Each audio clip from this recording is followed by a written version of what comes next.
Hello दोस्तों, आज हम the code of civil procedure 1908 ठीक है। तो सिविल प्रक्रिया संहिता 1908 के बारे में चर्चा शुरू करने वाले हैं, जिसके हम विभिन्न प्रकार के लेक्चर जो इम्पोर्टेंट सेक्शंस और ऑर्डर्स हैं उन्हें प्रोवाइड करेंगे, जिससे कि हमारी सिविल प्रक्रिया संहिता में एक पकड़ हो। ठीक है, तो और जिस प्रकार से क्वेश्चन फ्रेम होते हैं उन्हें हम लेते हुए चलेंगे। ठीक है ना। तो आज हमारा ये सिविल प्रक्रिया संहिता का एक इंट्रोडक्शन पार्ट है। तो चलिए शुरू करते हैं कि किस तरीके से इसका विकास किया गया है।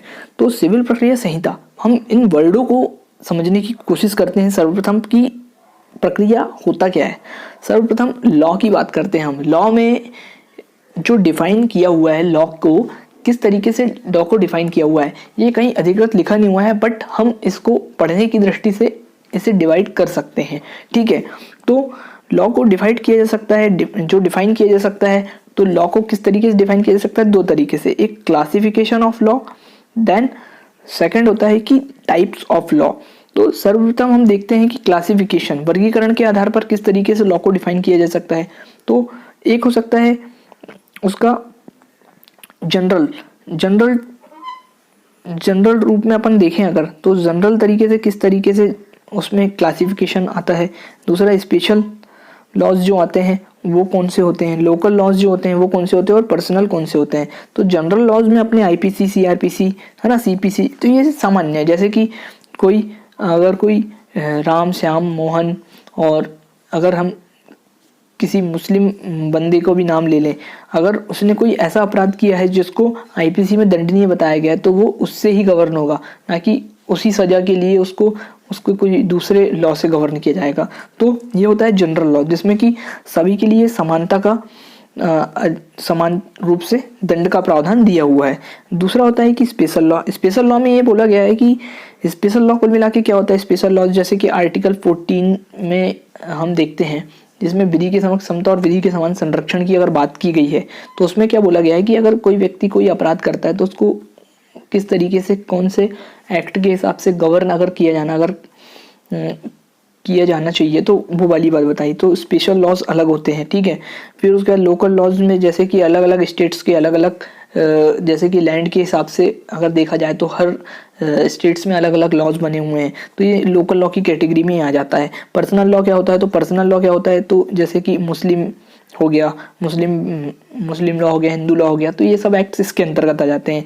तो पर्सनल होता क्या है, पर्सनल का ये मतलब होता है कि वो उस एक्ट के अधीन, मतलब कि उसकी जितनी भी क्रिया होगी उसके हिसाब से वो गवर्न होगा। तो इसमें ये वाले लॉज में आ जाता है। फिर उसके बाद दूसरी चीज अपन देखें कि टाइप्स ऑफ लॉ। तो ये बहुत इंपॉर्टेंट है अपने लिए, इसका क्वेश्चन भी कई बार बन जाता है। तो एक समझने के हिसाब से था, बट यहाँ पर हम समझते हैं कि सब्सटेंसेबल लॉ क्या होता है और प्रोसीड्यूरल लॉ क्या होता है। हम अभी तो सीपीसी पढ़ेंगे, तो सीपीसी क्या है, एक प्रोसीड्यूरल लॉ है। ये इसका आंसर नहीं होता। ठीक है, इसका आंसर अगर हम दें तो किस तरीके से दिया जाएगा। अगर आपसे कोई पूछे कि भाई प्रक्रिया विधि क्या होती है, तो आप ये ना बोलना कि भाई प्रक्रिया विधि प्रोसीड्यूरल लॉ होता है, या किसी ने पूछ लिया कि प्रोसीड्यूरल लॉ क्या होता है, तो आपने बोल दिया भाई प्रक्रिया विधि। ये इसका आंसर नहीं होता। ठीक है, आपसे किसी ने पूछा कि व्हाट इज सब्सटेंसेबल लॉ, तो सब्सटेंसेबल लॉ क्या होता है, तो एक मौलिक विधि क्या होती है, वो क्या होती है, जो क्या करती है, मौलिक विधि क्या होती है कि अधिकार और जो कर्तव्य होते हैं ना, अपने अधिकार और अपने कर्तव्य, उसको परिभाषित, उसको क्या करती है, डिफाइन करती है। क्या करती है, डिफाइन करती है। ठीक है, और उसकी विवेचना करती है। वही प्रक्रिया विधि का काम क्या रहता है, जो भी मौलिक विधि है उस मौलिक विधि को प्रवृत्त करने का काम किसका रहता है, प्रक्रिया विधि का। ठीक है, हम उसे उदाहरण से भी समझेंगे कि कौन से ऐसे एक्ट हैं जिन्हें की प्रक्रिया विधि कहते हैं और मौलिक विधि किस एक्ट को कहते हैं। ठीक है, हमारे एक महान अर्थशास्त्री हैं सामंत जी, उनके अनुसार क्या कहा गया कि प्रक्रिया विधि वह विधि होती है जो विवाद के क्रम को प्रशासित और नियंत्रित करती है। क्या करती है, प्रक्रिया विधि क्या करती है, विवाद के क्रम को, एक उसका जो सीक्वेंस है उसको डिफाइन करने का काम कौन करती है, प्रक्रिया विधि। प्रक्रिया विधि वास्तव में कार्यवाही की विधि को कहते हैं। किसको कहते हैं, कार्यवाही की जो विधि है, कि कोई अपराध हुआ तो उसके संबंध में किस प्रकार से एक प्रोसीजरल को अपनाया जाना चाहिए। ठीक है, उसको बताती है कौन सी, प्रक्रिया विधि। और यहाँ पर कार्यवाही जो शब्द मैंने यूज किया, वो कार्यवाही शब्द के अंतर्गत दोनों कार्रवाई आ जाती है। वो दंडिक कार्रवाई भी आ सकती है और एक अपनी कौन सी होती है, सिविल कार्रवाई, जो इसमें दी हुई है, ठीक है। फिर उसके बाद अपन आगे बात करते हैं कि इसको उदाहरण से समझते हैं। देखिए जैसे कि संविदा अधिनियम, कॉन्ट्रैक्ट एक्ट अपन पढ़ते हैं, संपत्ति हस्तांतरण अधिनियम टीपी एक्ट अपन देखते हैं, भारतीय दंड संहिता। अगर आपसे पूछा जाए कि ये कौन से एक्ट है तो आप क्या कहेंगे? बिल्कुल राइट, मौलिक विधि है। कौन सी विधि है? मौलिक विधि, सब्सटेंटिबल लॉ है। इसमें क्या हुआ है, इसमें कोई प्रोसीजर नहीं बताई, इसमें क्या बताया है किसी व्यक्ति के अधिकार और उसके दायित्वों के बारे में बताया गया कि अगर कोई कॉन्ट्रैक्ट होता है तो उस कॉन्ट्रैक्ट को कहाँ तक उसका प्रवर्तन होना चाहिए और कब उसका प्रवर्तन नहीं होना चाहिए, उनके बारे में। कि कोई व्यक्ति के बीच में अगर कोई संविदा हुई है तो उनके बीच में संविदा का निर्वहन कहाँ तक होना चाहिए, ठीक है। तो ये हर जितने भी एक्टों का मैंने नाम लिया, ये कौन सी विधि है? मौलिक विधि है। वहीं हम प्रक्रिया विधि की बात करें तो आप समझ ही गए होंगे, जैसे कि सिविल प्रक्रिया संहिता आप देखो, आप सिविल प्रक्रिया संहिता के बाद सीआरपीसी देख लीजिए, दंड प्रक्रिया संहिता, दैट्स कॉल्ड प्रोसीजरल लॉ, ठीक है। जैसे कि साक्ष्य अधिनियम आप देख लीजिए, तो इसे प्रक्रिया विधि कहते हैं। तो आई थिंक आप लोग समझ गए होंगे कि इसका क्लासिफिकेशन और टाइप्स, किस टाइप से हम लॉ को डिफाइन कर सकते हैं। तो अब हम सीपीसी स्टार्ट करने जा रहे हैं, वहीं हम इसके थोड़ा सा इतिहास को समझ लेते हैं कि क्या है ये सीपीसी और क्यों इसका विकास किया गया। कि संक्षिप्त इतिहास की अगर बात की जाए तो भारत में जो है ना, व्यवहार प्रक्रिया संहिता का इतिहास वास्तविक रूप से 1859 से प्रारंभ होता है। कब से प्रारंभ होता है? 1859 से, ठीक है। जबकि प्रथम व्यवहार प्रक्रिया संहिता जो थी वो पारित की गई थी 1877, 1879 और 1882 में। क्या हुआ है? संशोधन क्यों होना पड़ा? क्योंकि विधि की एकरूपता लाने का महत्वपूर्ण योगदान दिया गया था। इस संहिता में विधि की एकरूपता लाने में महत्वपूर्ण योगदान दिया गया था, फिर भी एक अपूर्ण संहिता मानी जाती रही और कालांतर में इसमें बार बार जो है ना संशोधन हुए हैं, जैसे कि 1870, 1879 और 1882 में। फिर उसके बाद ये जो है 1908 में परिष्कृत रूप से लागू हो गई थी। अब अगर यहाँ पर एक क्वेश्चन आता है कि the code of civil procedure का जो प्रवृत्ति या लागू की जो डेट है वो क्या है? तो 1 जनवरी 1909 है, ठीक है। तो ये क्वेश्चन आप याद रख लीजिए। फिर उसके बाद क्या हुआ कि 1908 की जो व्यवहार प्रक्रिया संहिता थी, सन जो आता है 1908 आता है, परंतु लागू की जो डेट है 1 जनवरी 1909 है, ठीक है। ये याद रखने वाली बात है। फिर 1908 की जो व्यवहार प्रक्रिया संहिता थी, यद्यपि कई अधिनियमों के अनुभव के पश्चात पारित की गई, फिर भी ये संहिता समाज की बदलती हुई जो इच्छा थी और आकांक्षाएं थी उसके फलस्वरूप अव्यवस्थित और अपूर्ण प्रतीत होती थी। तो फिर क्या हुआ? 1976 में, 1999 में और 2002 में पुनः संशोधन हो गए, ठीक है। अब जब संशोधन की अगर डेट पे जाए तो संशोधन सहित लागू कब हुई थी? तो 1 जुलाई 2002 को यह संशोधन सहित लागू हुई थी, ठीक है। फिर अगर बात आगे करेंगे अब अपन, सिविल प्रक्रिया संहिता को जो है व्यावहारिक दृष्टिकोण से 2 भागों में डिवाइड करके पढ़ा जा सकता है, ठीक है। आपने देखा होगा, बुक देखें आप, वेयर एट सामने रखें और देखिए उसमें पहला जो भाग है वो पहला भाग क्या दिया हुआ है? उसमें धाराएं दी हुई है और द्वितीय भाग में क्या दिया हुआ है? ऑर्डर से दिए हुए हैं, ठीक है। अब आपको इसमें थोड़ी सी चीजें समझने वाली है।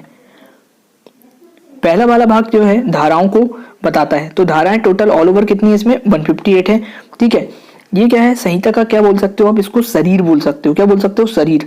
ये क्या कार्य करती है? क्षेत्राधिकार का सृजन करती है। क्या काम का है? धारा का पार्ट है वो किस काम का है? तो ये क्षेत्र अधिकार जो है इस सिविल प्रक्रिया संहिता के अंतर्गत क्या बताया गया है कि जो क्षेत्र अधिकार उसका क्या है? उसका सृजन करती है। अब यहाँ पर एक बहुत ही इंपॉर्टेंट चीज है, संशोधन का अधिकार किसके पास है इसका? तो यहाँ पर संशोधन का अधिकार केवल संसद के पास है, ठीक है। और द्वितीय भाग क्या बोलता है? द्वितीय भाग बोलता है 51 ऑर्डर्स, ये प्रथम अनुसूची में डिवाइडेड है। तो अगर सिविल प्रक्रिया संहिता के अंतर्गत अनुसूची की बात की जाए तो कितनी दी हुई है? तो एक अनुसूची दी हुई है, उसके अंतर्गत कितने 51 ऑर्डर्स में डिवाइडेड है, जिसके अंतर्गत नियम दिए हुए हैं। और ये क्या हुआ है? इसमें मूल निकाय द्वारा सृजित जो क्षेत्र अधिकार है, इसके द्वारा जो क्षेत्र अधिकार सृजित किया गया है मूल के द्वारा, उसका क्षेत्र अधिकार के प्रयोग को किस तरीके से उसका प्रयोग करना है उसके ढंग के बारे में बताया गया है और यह इसकी प्रक्रिया को बताता है। संशोधन का अधिकार, यहाँ पर संशोधन का अधिकार किसको है? हाई कोर्ट को। और यहाँ पर जो मूल पार्ट में संशोधन का अधिकार केवल संसद को था, परंतु यहाँ पर संशोधन का अधिकार किसको है? हाई कोर्ट को है। और एज पर धारा 122 ये बताया गया है, बट मूल भाग से असंगत नहीं होना चाहिए। ये जो भाग है द्वितीय भाग, इस द्वितीय भाग में अगर हाईकोर्ट संशोधन करना चाहे तो बिल्कुल कर सकता है धारा 122 के अनुसार, परंतु वहां पर संशोधन कैसा नहीं होना चाहिए? जो मूल पार्ट है, धाराओं का पार्ट है, धारा 158 जो धाराएं दी हुई है उनमें से किसी भी भाग से असंगत वो भाग नहीं होना चाहिए, मतलब कि उन बातों का उल्लंघन करने वाला नहीं होना चाहिए। ठीक है, तो ये इतनी सी चीज इसके अंतर्गत दी हुई है। और अगर पूछी जाए ये सिविल प्रक्रिया संहिता एक कैसी संहिता है, तो ये एक पूर्ण संहिता है। तो इतनी चीजें हमें समझने योग्य थी इंट्रोडक्शन पार्ट में। बट अब फाइनल एक बात आती है कि ये सिविल प्रक्रिया संहिता जो है इसको लाने की आवश्यकता क्यों है, क्यों लाई गई है, ये क्या जरूरत पड़ गई इसको लाने की। तो क्या होता है, देखिए मनुष्य क्या है, एक सामाजिक प्राणी है। सामाजिक प्राणी होने के नाते क्या है, उसको समाज एवं परिवार में अनेक कर्तव्य, अनेक दायित्वों के साथ क्या करना पड़ता है, निर्वहन करना पड़ता है, हम देखते ही हैं। ठीक है, उसे संपत्ति का लेन देन, शादी ब्याह, व्यापार व्यवसाय, निर्माण कार्य आदि सभी कुछ करने होते हैं। कभी कभी ये सहज ही संपन्न हो जाते हैं, मतलब कोई ज्यादा जोर लगाने की जरूरत नहीं होती, ऐसे हो जाते हैं। तो कभी कभी क्या होता है कि बहुत सारे व्यवधान आते हैं, उनका सामना करने के बाद वह संपन्न होते हैं। अपनी व्यथा के निवारण के लिए न्यायालय की शरण भी लेना होता है। अब क्या होता है कि कई बार ऐसी सिचुएशन आ जाती है कि जिसमें कि उसका सॉल्यूशन हमारे पास स्वयं नहीं रहता, तो इसके लिए हमको कहाँ जाना होता है, न्यायालय की शरण में। और जब न्यायालय की शरण में हम जाते हैं तो वहां पर जिस प्रक्रिया के माध्यम से उस प्रॉब्लम का सॉल्यूशन निकाला जाता है वो इस ही प्रक्रिया के माध्यम से निकाला जाता है जो सिविल प्रक्रिया संहिता के अंतर्गत बताई गई है। तो ये इसलिए हमें जानना जरूरी है कि अगर कुछ ऐसे व्यवधान आए जिसका कि समाधान हम न्यायालय के द्वारा निकाल सकें, तो न्यायालय किस विधि को अपनाता है, तो इस विधि को अपनाकर वो अपने कार्य को करता है और न्याय दिलाता है। तो आगे के लेक्चर में हम मिलेंगे, तो जब तक के लिए धन्यवाद। और आपको ये वीडियो कैसा लगा तो कमेंट बॉक्स में ज़रूर इसके बारे में बताइए, इसके बारे में राय बताइए कि क्या इसमें और इम्प्रूवमेंट की आवश्यकता है।